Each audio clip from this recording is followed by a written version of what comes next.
우리 조상들의 삶과 그 이야기가 담겨있는 돌 유적. 돌에 남아있는 무늬와 작은 흔적은 어떤 의미가 있을까? 돌에 얽힌 유래를 쫓아서 풀어낸 재밌는 역사 이야기. 춘천 곳곳에서 만날 수 있는 돌에서 문화가 피어났다.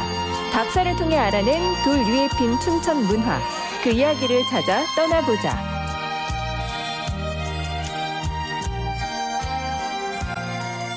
강원도 춘천시 근화동 강원사진연구소. 시민들과 함께 사진을 찍고 사진을 즐기는 곳이라는데. 안녕하세요.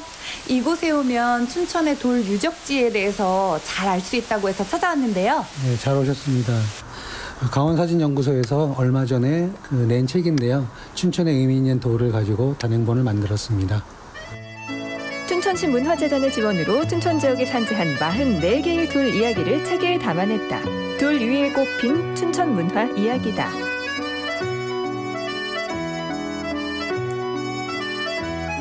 춘천에 다양한 문화재들이 있는데 그중에서 돌은 가장 오래된 문화재 중에 하나라고 생각을 합니다. 그냥 지나가면 그냥 모르고 지나갈 텐데 그런 의미 있는 돌들을 그리고 또 춘천의 문화 흔적이 남아있는 돌들을 찾아서 단행본으로 엮게 됐습니다. 옛 선인들의 숨결을 찾아 나선 시간여행. 춘천 근화동의 당간지주를 먼저 찾아봤는데 깃발을 걸어두는 장대와 돌기둥으로 고려시대의 작품으로 추정된다. 춘천에는 보물이 3개가 있습니다. 그 중에 하나입니다. 보통 사찰 입구에 서 있는 형태로 돼 있고요. 절에서 행사를 할 때 깃대를 세우는 그 지지대 역할을 하는 곳입니다.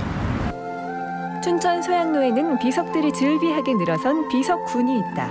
조선시대 관찰사와 부사의 선정빈대. 비석군, 비석이 한 군데 모아져 있는데요. 일반 서민들의 것은 아닌 것 같아요. 네, 그렇습니다. 선정비라고 하면 보통 강원도 관찰사 그리고 춘천 부사, 지금으로 치면 도지사랑 시장을 역임한 사람들이 잘 고맙게 다스렸다라는 의미를 담고 있는데요. 지금으로 얘기하면 감사패, 공로패 성격인 것이죠.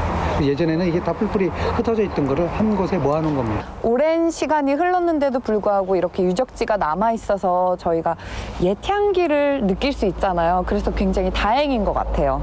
근데 다른 나무에 남긴 어떤 글이나 이런 것들은 화재나 또 썩어서 소실될 수 있지만 돌은 그런 특징을 갖고 있던 것 같습니다.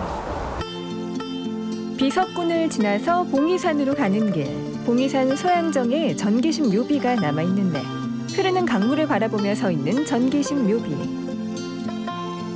조선 정조 때 자결로 절위를 지킨 관기의 사연이 담겨있다.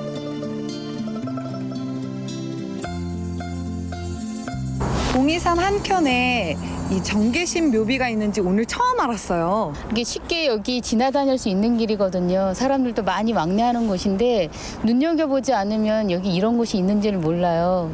그러니까 일단 관심을 두면은 이것도 그 춘천의 정신이 담겨 있는 그런 문화재거든요. 예, 알면 아는 만큼 보인다고 우리가 조금 관심을 가졌으면 좋겠습니다. 네. 힘자 당신이여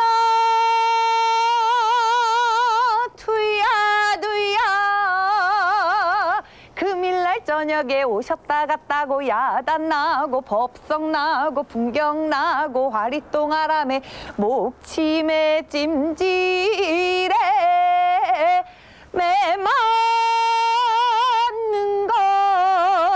것도 신선히 노시던 매집. 조상의 삶과 애환이 담긴 우리 소리와 문화의 멋진 어울림을 잠시 감상하고 자, 그럼 돌에 담긴 사연을 찾아 다시 떠나볼까요? 봄빛 완연한 소양강을 달려 돌유적을 찾아간 곳은 춘천시 서면.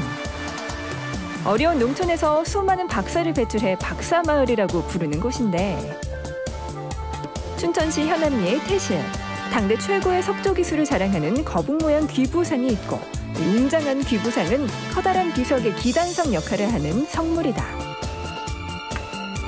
북한강도 보이고 또 춘천의 풍경이 한눈에 탁 들어오는 게 여기 풍수지리적으로 굉장히 좋은 자리인 것 같아요. 네, 이 서면 지역의 땅은 대령산에서 해가 뜨면 가장 먼저 비춰주는 햇살이 들어오는 동네고요. 그래서인지 그 태실, 그 임금의 왕자나 공주가 태어나면 그 태를 묻는 그 장소가 공교롭게도 서면적에 많습니다. 그 봉덕사, 그 덕도원의 태실도 있고 여기 현암리도 그렇고 그래서 이 지역은 그 춘천 지역에서도 상당히 길지라고 생각이 듭니다. 춘천시 북산면 청평사 계곡. 폭포 주변에 9그루의 소나무가 있어서 붙여진 이름 구송폭포가 자리하고 있다.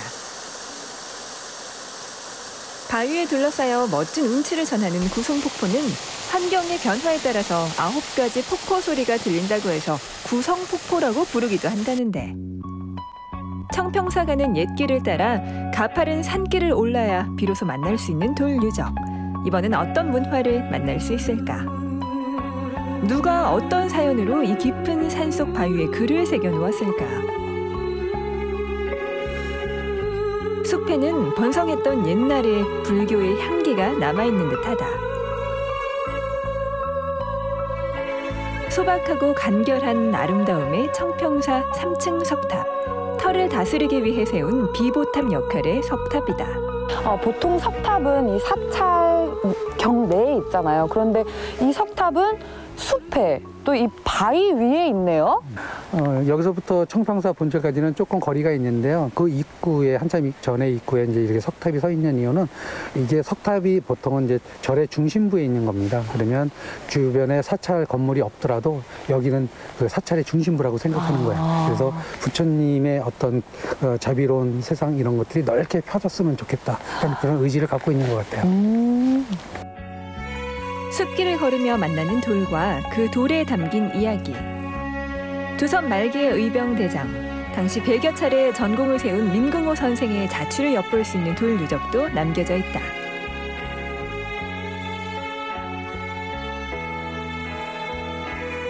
청평사 영지.